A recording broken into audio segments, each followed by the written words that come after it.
bom dia a todos. Gostaria de agradecer ao IES pelo convite para estarmos aqui, né? Como foi colocado, a doutora Marta não pôde comparecer, então sobrou para mim essa tarefa de falar um pouquinho com vocês sobre as ações da ANS nessa questão de OPME. Me apresentando um pouquinho mais, eu sou enfermeira de formação, sou doutora em epidemiologia, mas numa área totalmente diferente de OPME, então não sou grande especialista nesse assunto, mas tenho tido a oportunidade de discutir o assunto na agência há muitos anos, desde 2005. Né? Eu sou servidora de carreira da agência, da carreira de especialista em regulação. Ingressei na agência em 2005 e esse assunto sempre teve destaque na agência, sempre foi tratado lá, tanto na área de cobertura, indução de qualidade, enfim, sempre foi um assunto de muito destaque na agência. E, no último ano, nós, desde o início desse ano, né, de janeiro, esse assunto ganhou vulto novamente, ele foi discutido no âmbito governamental, no âmbito do Ministério da Saúde, através de um grupo de trabalho interministerial que foi estabelecido para discutir especificamente a questão de OPME. Então, hoje eu vou falar um pouquinho aqui, um roteiro da apresentação. Meu foco maior vai ser nos resultados desse grupo de trabalho interministerial, né, o que saiu de diagnóstico do grupo, quais foram as recomendações do grupo para o setor, mas vou falar um pouquinho de dados do setor, contextualizando o problema para a saúde suplementar, algumas ações da ANS que a gente já vem adotando desde sempre, né? E agora, como repercussão das recomendações do GT, e, por fim, fazendo um link com o título da palestra, fazer um pouquinho uma discussão do que a gente tem entendido que seria necessário para ampliar a adoção de boas práticas nesse setor. Então, não sei se...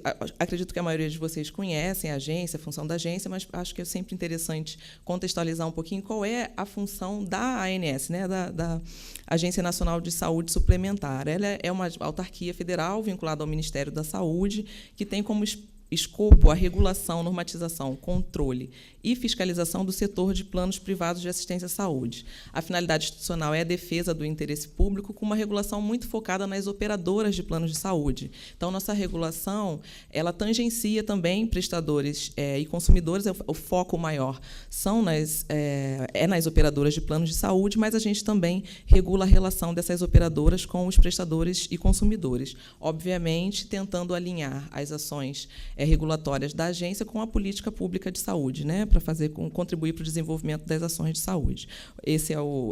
Essas disposições estão no marco legal, tanto de regulação dos planos quanto de criação da própria agência.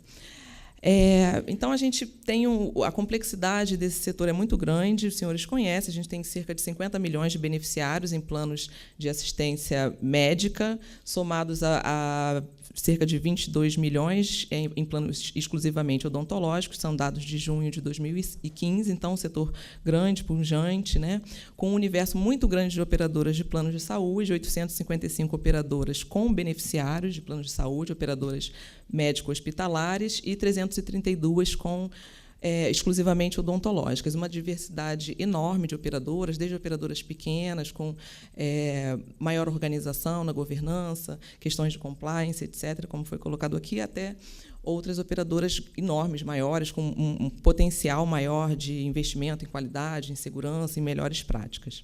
Esse setor ele é um setor importante da economia, movimentou, no ano de 2014, 125 bilhões em receitas de contraprestação pecuniária, uma despesa assistencial de 106 bilhões, tanto receita quanto despesa são crescentes, né, o que redunda numa sinistralidade de cerca de 85%, que é uma sinistralidade bem alta, uma discussão, para não deixar de falar a palavra da moda na minha apresentação, uma questão da discussão da sustentabilidade muito importante no setor, com aumento. A gente observa muito desperdício no setor ainda, um espaço grande para a gente avançar na melhoria da eficiência do sistema. Então, esse é o cenário de complexidade hoje. E onde é que as órteses e próteses entram nessa questão, né? Qual é a relevância disso? Então, a gente tem um volume elevado de despesa assistencial e nós realizamos uma pesquisa em 2012 junto às 5 maiores operadoras de planos de saúde em cada modalidade, que confirma o que a gente já sabe em relação às despesas assistenciais. As despesas com internação correspondem a 50% dessas despesas assistenciais, sendo que 10% do total das despesas assistenciais eram despesas com órteses e próteses, conforme relatado por essas operadoras, né? Órteses, próteses e materiais especiais. Estão incluídos também os materiais especiais. Então, é um problema relevante, não só para o setor privado, como para o setor público também, não é à toa que a gente está discutindo esse assunto, relevante tanto em termos clínicos como em termos econômicos, né? E aí, no início do ano, houve uma denúncia que foi vinculada na mídia, em janeiro, né, de práticas inadequadas na utilização de OPME, práticas de corrupção e também prática clínica inadequada, com indicação inadequada de procedimentos, colocação de procedimentos até com prazo de validade vencido, realização de cirurgias que não tinham indicação clínica correta, e tudo isso muito relacionado com o recebimento de vantagens financeiras. A partir dessa denúncia na mídia, que teve grande impacto na sociedade civil, o Ministério da Saúde, junto com o Ministério da Fazenda e da Justiça, constituiu um grupo interministerial de trabalho para discutir esse problema, né?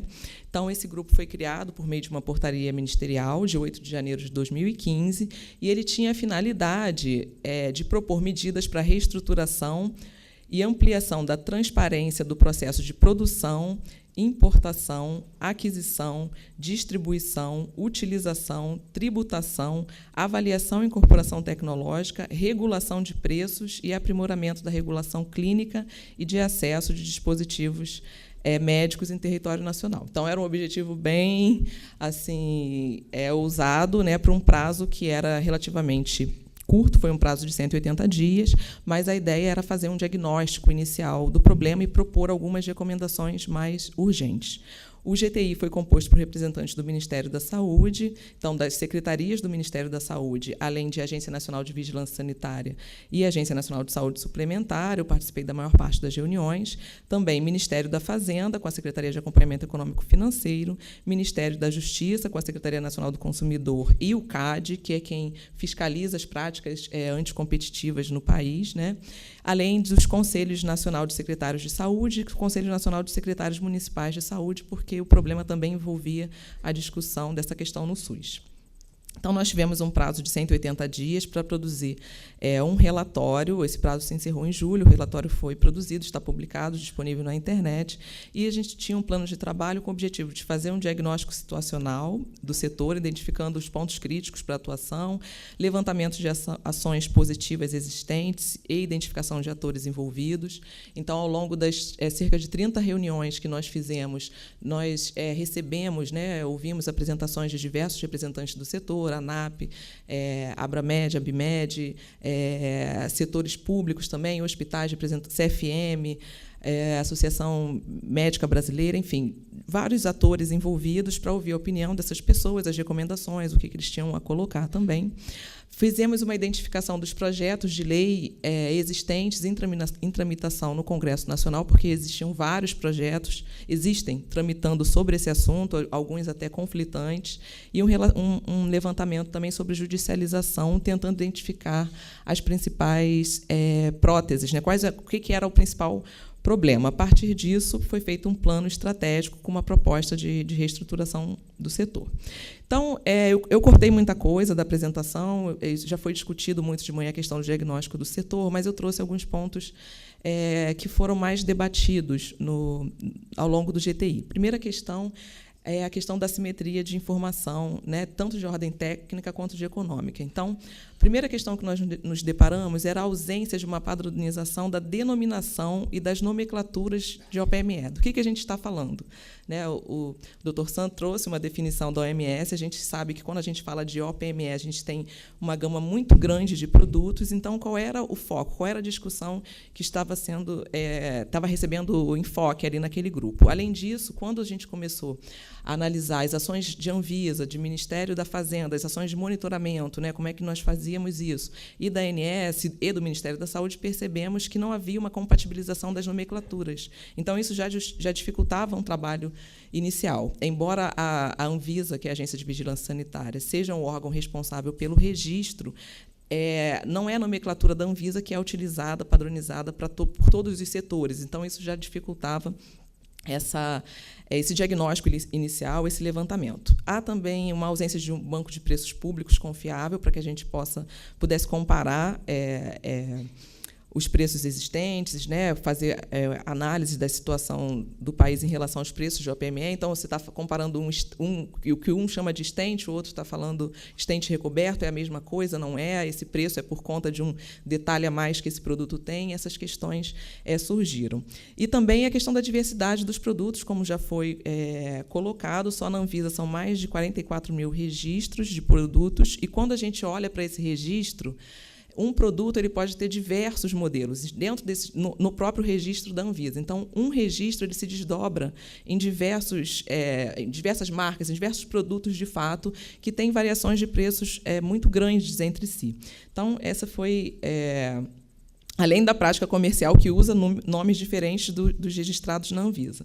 Então, essa questão da nomenclatura foi o principal ponto que nós nos debruçamos. Percebemos que havia uma ausência de marco legal de conceituação e definição precisa de OPME, e o grupo resolveu adotar e trabalhar com a definição que é mundialmente utilizada de dispositivo médico, com o foco para esse grupo em dispositivo médico implantável, definido como a órtese ou prótese implantável por meio de procedimento médico ou odontológico invasivo, bem como os materiais utilizados como instrumental específico para a sua implantação, porque são essas as próteses de maior custo e que têm levado a todo esse problema que foi apresentado. Então, essa simetria de formação, ela ela beneficia quem domina o conhecimento muito específico sobre o produto, né? O especialista, ele que determina qual vai ser a prótese utilizada, dando pouca margem de contestação para quem vai financiar esse produto, né? As características do mercado aliado à escolha do produto pelo especialista, eles podem gerar incentivo financeiro para indicar uma marca ou um distribuidor. A gente percebeu que, em geral, esse especialista trabalha com determinados distribuidores. Quando se fazia alguma discussão de protocolo clínico, de trabalhar com alguma similaridade das próteses, existe muita resistência nessa discussão, porque os profissionais eles estão treinados para trabalhar com determinada marca, e essa resistência ela nem sempre é de ordem financeira, é de ordem mesmo técnica, muitas vezes, porque ele está treinado para colocar aquela marca. Nós tivemos reunião com a Sociedade de Ortopedia, isso foi colocado, que os profissionais eles são treinados para fazer cirurgia de determinadas marcas. Então, se você tem um outro produto que seria similar, ele não está treinado para usar aquele instrumental, porque o produto é feito todo com instrumental específico para o uso para aquele produto, já para fidelizar a venda, né? Então, isso é uma questão problemática, mas o especialista, obviamente, ele não pode ser considerado o único responsável por esse problema. A gente tem a questão do distribuidor, que pode prover recursos adicionais relacionados a transporte, logística, estocagem. Eu acho que tem um gráfico aqui na frente que mostra como vai agregando valor nessa cadeia, desde do preço de fábrica, digamos assim, até o preço final para quem vai pagar pelo produto, né, na colocação de fato, na utilização de fato no indivíduo. Então, tem uma agregação de valor muito alta, que se pode discutir, obviamente, que existem esses custos, mas deve-se haver uma racionalização disso.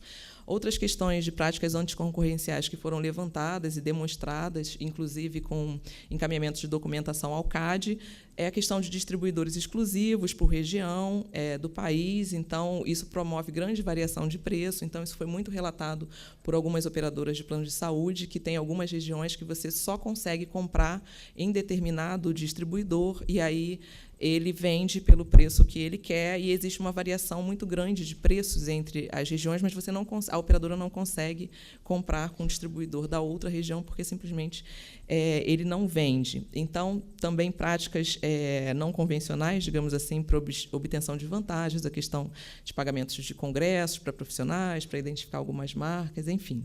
E uma questão que foi muito colocada também foi uma lacuna quanto à previsão de responsabilidade civil e penal dos agentes, uma lacuna na nossa legislação, né, dos agentes envolvidos em práticas predatórias no setor.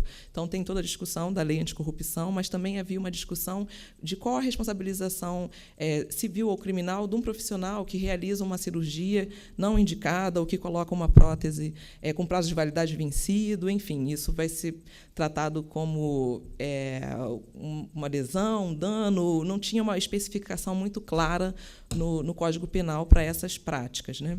Além disso, compras em pequena quantidade reduzem o poder de negociação da maioria dos hospitais brasileiros, e muitos hospitais fazem compras individualizadas, o que às vezes ele compra uma prótese, então ele não consegue negociar um bom preço. A maioria dos hospitais no país são hospitais de pequeno porte, né? Então, existe esse problema da baixa frequência de utilização. Os hospitais, por sua vez, também um problema já muito conhecido, que hoje existe uma distorção no modelo de remuneração dos serviços hospitalares, né? Os hospitais eles ganham muito com material e medicamento, há uma baixa remuneração do que é o valor do hospital em si, da diária, do serviço que ele oferece, ele acaba sendo muito remunerado com material e medicamento. E algumas operadoras de plano de saúde apresentaram experiências de negociação diretamente com o distribuidor, né, compra centralizada, mas também tem que remunerar o hospital por essa taxa de estocagem ou manipulação do material. Então, isso aqui foi um estudo da Horizon, né, que mostra essa cadeia de agregação de valor, digamos assim, né, uma prótese que começa com valor, o exemplo de uma prótese de joelho, que começa com o valor de R$2.000, termina no preço de venda para a operadora ou para o gestor público em R$18.000, com uma série de agregações de valor aqui nesse meio, que não muito racionais, né? Aqui também uma comparação de preços, essa voltada do setor, especificamente ao setor privado, a variação de preços entre regiões, né? Aquela questão de da distribuição no país de venda de órteses e próteses por alguns distribuidores específicos, o que provoca uma variação de preço acentuada, por exemplo, o marca-passo variando um preço mínimo de 29 a 90 mil. Então, não existe nenhuma justificativa econômica para uma variação de preço dessa natureza, né? E aí, voltando um pouco àquela pesquisa que eu mencionei no início, parece um problema assim, é um problema seríssimo, de difícil solução, mas quando a gente começa a tentar focalizar as saídas, né, a gente observa que, embora existam milhares de itens que possam ser classificados como OPME, tem alguns poucos que se destacam, né? Eu observei na apresentação do Dr. Sam também, itens semelhantes. Então, 37 itens apontados pelas operadoras como os principais responsáveis pelos seus custos assistenciais, destacavam assistente coronariano, prótese de quadril, prótese de joelho, marca-passo, kit para cirurgia bariátrica e placas e parafusos diversos. Então, é um caminho por onde a gente pode começar a atuar. O grupo se concentrou em algumas ações voltadas mais para ortopedia e cardiologia relacionados a esses itens. Na saúde suplementar também a gente tem denúncias, né, de itens relacionados à cirurgia de bucomaxilo também, sendo um componente importante aí, né, entre esses itens que representam o principal problema relacionado ao OPME. Então, dá para focar um pouco, começar o trabalho focando nesses itens. E aí, quais foram as propostas de ações? Então, em relação à regulação econômica, muito se discutiu, e aí os economistas podem debater depois se esse seria um caminho, muita controvérsia no próprio grupo, né, se esse seria um caminho ou não, mas muito se discutiu sobre regulação econômica do setor pela aplicação de um modelo de preço de referência externo, semelhante ao que acontece com o medicamento, com a CMED, né, com determinação de um preço teto, de categorias baseadas em inovação incremental ou radical desses produtos e revisão periódica desses preços, que eles serviriam como uma referência para o mercado brasileiro. A possibilidade também proposta legislativa para possibilitar a importação direta de dispositivos médicos implantáveis por médicos, estabelecimentos de saúde ou operadoras de planos de saúde. Isso esbarra um pouco na questão do registro na Anvisa e da questão da comercialização, e prever vedações e penalidades, inclusive criminal, para as condutas irregulares. Esse projeto de lei já está em andamento, sendo tocado pelo deputado Ricardo Izar, que é um deputado que está muito envolvido com essa questão. Então, ele está propondo uma alteração no Código Penal para prever uma penalidade voltada especificamente para práticas como essa. Além disso, no âmbito da regulação sanitária, na Anvisa, né, eles estão trabalhando com a questão da padronização da nomenclatura dos dispositivos médicos implantáveis. A ideia é adotar uma nomenclatura internacional de classificação única, baseada no Global Medical Device Nomenclature, que é um processo, que é uma nomenclatura usada em outros países. Isso vai facilitar a comparação tanto interna, padronizar, né, compatibilizar essa nomenclatura utilizada pelos diferentes órgãos no país, e também possibilitar uma comparação internacional, e criar e implementar o Registro Nacional de Implantes, né, dos tópicos necessários para a regulação das órteses e próteses. Esse é um tópico importante de vigilância pós-utilização do procedimento, que hoje não existe. Então, a Anvisa tem um projeto piloto desse Registro Nacional de Implantes, e de acompanhamento, possibilitando a rastreabilidade posterior ao implante da prótese, para analisar a eficácia, né, eficiência e efetividade desses produtos. Outra proposta foi produzir e disseminar documentos de boas práticas de utilização e materiais especiais. Nós temos a CONITEC, que é a Comissão Nacional de Incorporação de Tecnologias, que é o órgão brasileiro responsável por fazer a avaliação de tecnologias de saúde, de incorporação para o SUS. A Agência Nacional de Saúde também se baseia nos documentos da CONITEC nas discussões da incorporação no rol de procedimentos. Então, a CONITEC ficou com essa responsabilidade de fazer uma discussão de protocolos clínicos baseados em evidência, começando por aquelas próteses que eu destaquei lá como principais, e também realizar processos de qualificação dos profissionais técnicos envolvidos, para que a gente possa trabalhar com a questão da similaridade. Agora, falando um pouquinho de algumas ações da ANS. Então, o grupo se debruçou sobre todos esses itens, mas o que é o escopo de regulação específica da agência, né, seria a avaliação da Agência Nacional de Saúde Suplementar, não da Anvisa, né, seria a avaliação e incorporação tecnológica, regulação clínica e de acesso, e também uma parte de redução de assimetria de informação por meio de disponibilização, melhoria dos nossos sistemas de informação.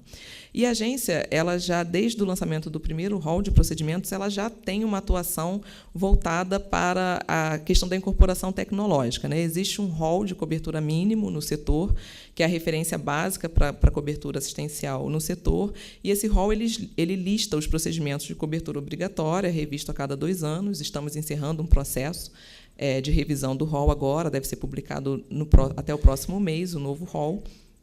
E, de acordo com a resolução do rol, a cobertura das órteses e próteses relaciona-se diretamente ao procedimento a ser realizado, não sendo autorizadas OPMEs não ligadas ao procedimento cirúrgico ou com fins estéticos, né? Isso é uma previsão já até prevista na própria lei dos planos. Cabe ao médico ou cirurgião dentista a prerrogativa de determinar as características, tipo, matéria-prima e dimensão do dispositivo médico necessário à execução do procedimento, mas a operadora pode contestar essa indicação. Então, ela pode solicitar uma justificativa clínica para a indicação, solicitar a indicação de pelo menos 3 marcas para tentar evitar a indicação de uma marca única. Essa recomendação ela segue até uma recomendação do Conselho Federal de Medicina, né? A prótese, obviamente, tem que estar regularizada junto à Anvisa, e, caso a divergência persista, é recomendada a escolha de um segundo médico para dar uma segunda opinião. Então, a cobertura das próteses ela segue esse rito, né? A operadora pode negar uma cobertura caso esse rito não seja contemplado. Além disso, o rol ele possui diretrizes de utilização, que são um mini protocolo clínico, digamos assim. Ele não chega a ser uma diretriz clínica completa, mas é uma diretriz que traz algumas características clínicas para a cobertura daquele procedimento. Então, o paciente ele deve ter determinadas características para que aquele procedimento seja de cobertura obrigatória. E existem 12 itens relacionados à cobertura de procedimentos que utilizam órteses e próteses, né? A agência ela não possui uma lista de órteses e próteses que devem ser cobertas. A lógica é de cobertura do procedimento, e, se a prótese estiver ligada ao procedimento, aquela prótese deve ser coberta. Em relação à diminuição da simetria de informação, desde o ano passado, tornou-se obrigatório o envio à agência das informações relativas ao padrão TIS, né, que é o padrão de troca de informação na saúde suplementar. Então, todas as informações relativas à solicitação às ações administrativas de verificação, solicitação, cobrança, demonstrativos de pagamento, glosa, né, que é quando existe uma recusa daquele pagamento por alguma justificativa, todas essas informações estão sendo enviadas à agência, e a agência está começando a trabalhar com essas informações. A gente vai ter um volume muito grande de dados, de valores de próteses, né, de quais são as próteses mais caras ou não, e, com isso, a gente vai poder trabalhar um pouco com melhorar a questão, reduzir a simetria de informação. A gente ainda está num passo, digamos, inicial de tratamento desses dados. Esses dados estão começando a ser recebidos, é um volume enorme de informações, e a gente ainda está no momento de qualificar mais a entrada dessas informações, mas já estamos trabalhando com o desenvolvimento de um aplicativo que vai divulgar preços dos produtos, né, pelo país. Não sei se algum dos senhores aqui participa do Laboratório de Desenvolvimento Setorial, onde a gente tem feito essa discussão, e a ideia vai ser divulgar o preço de alguns procedimentos cirúrgicos, incluindo alguns que têm órteses e próteses, o que vai permitir uma comparação de preços por região, sexo, idade, enfim, algumas informações epidemiológicas e econômico-financeiras, reduzindo a assimetria de informação. Agora, para finalizar, falando um pouquinho da adoção de boas práticas, então, fica a questão, né? Essas medidas, elas serão suficientes para resolver o problema? Assim, uma reflexão que a gente fez no grupo e que a gente tem feito na agência, né? Porque a gente foca num problema, o problema surgiu, veio uma reportagem da mídia, trouxe à tona um problema que já era conhecido, a gente focou naquele problema, começou a discutir algumas medidas, muitas medidas legislativas, normativas, mas isso é suficiente para resolver o problema? Será que a gente consegue resolver um problema complexo como esse, focando em ações normativas, né? É claro que essas ações são necessárias, mas a gente está diante de uma situação... esse é mais um dos sintomas da falência do nosso modelo, tanto de cuidado quanto de financiamento, né? A gente precisa sair do modelo baseado no volume, que gera distorções como essa, para um modelo baseado em valor. Isso tem sido amplamente discutido no setor, mas a gente ainda não conseguiu dar esse passo, né? Isso já foi mostrado também na apresentação do Dr. Sam. A gente tem que focar nas 3 dimensões de valor, que é melhorar a experiência do cuidado, melhorar a saúde das populações e melhorar a eficiência do setor. Tem uma margem grande aí para redução de desperdício, de melhoria da eficiência, e, com isso, a gente vai conseguir resolver o problema. Quando a gente foca ali só nas soluções para órteses e próteses, ou para outros problemas, como o excesso de cesarianas ou o excesso de cirurgia bariátrica, a gente, na verdade, está dando um paliativo para um problema. É como se estivesse dando um antitérmico para uma infecção bacteriana. Mas a gente tem que ir caminhando para a mudança do sistema, né? Pensando um pouquinho em como fazer isso e como a Diretoria de Desenvolvimento Setorial vem fazendo isso, esse é muito mais fácil aqui no discurso a gente falar que tem que mudar de um modelo baseado em volume para um modelo baseado em valor, do que, de fato, conseguir fazer isso na prática, né? E o que a literatura coloca, tanto da literatura de difusão de inovações, a partir do momento que a gente bota uma nova prática de utilização de OPME, isso é uma inovação, quanto literatura relacionada ao desenvolvimento de intervenções complexas, porque essa é uma intervenção complexa, a gente sabe que tem que fazer isso com uma abordagem em fases, né? Testando e aprendendo com as mudanças para partir para uma difusão mais incremental. Então, a gente tem feito isso com alguns projetos, estamos fazendo isso até numa parceria com o Institute for Healthcare Improvement, que propôs o Triple Aim, né, aquele triplo objetivo, e com o Einstein na questão das cesarianas. A gente tem conseguido bons resultados, então, trabalhando com um grupo pequeno de hospitais, com 42 hospitais, testando o que dá certo, testando a mudança no serviço, né? Vamos lá, vamos ver quais são as recomendações, vamos tentar fazer essa aplicação na prática, usar um método para fazer a aplicação, e, com isso, a gente vai ganhando conhecimento para fazer uma difusão mais incremental. Então, acho que esse deve ser um caminho também para a questão das próteses. Era isso, então, gente. Vamos tentar fazer com que as boas práticas se tornem a maioria, né? Trazer os exemplos para que a gente consiga fazer com que as outras pessoas mudem também. Obrigada.